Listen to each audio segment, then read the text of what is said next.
احنا تعبنا، اي وعانينا هواي، ونترجى من الحكومة تسوي لنا شارة. وهالشباب هاي اليوم ويا تتكتل حرامات كلها ولدنا وولد المنطقة.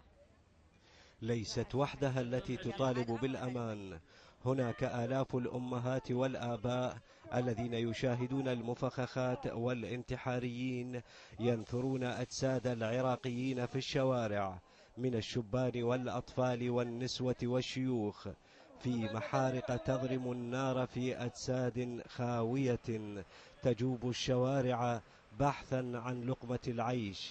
وما يثير حزنهم خرجوا متوكلين على الله، وقاتلهم ينحرهم في أماكن رزقهم أو أثناء صلاتهم.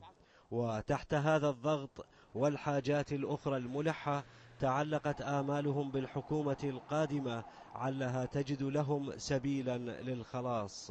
الكل لازم يرضون على بناء هذا الوطن وإعمار هذا الوطن. ماكو واحد يقول والله أنا لازم أجيب 50 زائدا واحد وإلا، يعني واحد اللاخ يقول والله هو استحقاقه هالقد، يقول إذا ما ينطوني هالقد مقاعد وما يشاركوني بهذا المسؤوليات وإلا. هذا فد أسلوب متخلف، أنا من وجهة نظري فات عليه الزمن. إحنا بحاجة إلى أسلوب حضاري وأسلوب مدني وأسلوب يرضي شعبنا. الشعب يحتاج إلى أن نقدم له مساعدات، نقدم له تسهيلات، وإلا سيدير ظهره علينا.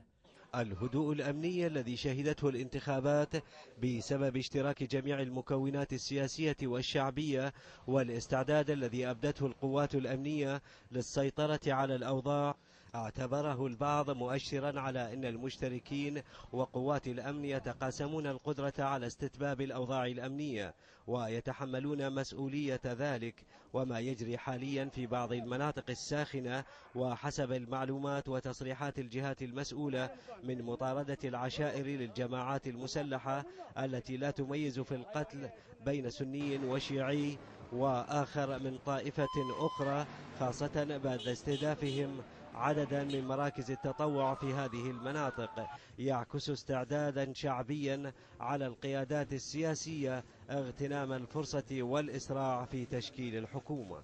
نحن نأمل أنه إذا ما تهيأت لنا الفرصة المناسبة لأن ندخل في تشكيل الحكومة القادمة يعني سيكون تواجدنا عامل مساعد لاستقرار الأوضاع الأمنية من خلال اطمئنان الناس. بالتأكيد سيكون لمشاركتنا دور فاعل في استقرار الأوضاع الأمنية.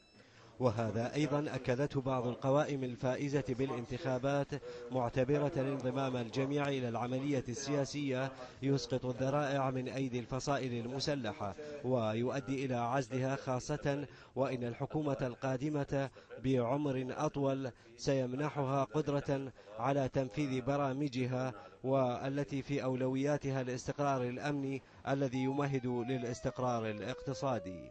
لبرنامج حديث النهرين، فلاح الذهبي، الحرة، بغداد.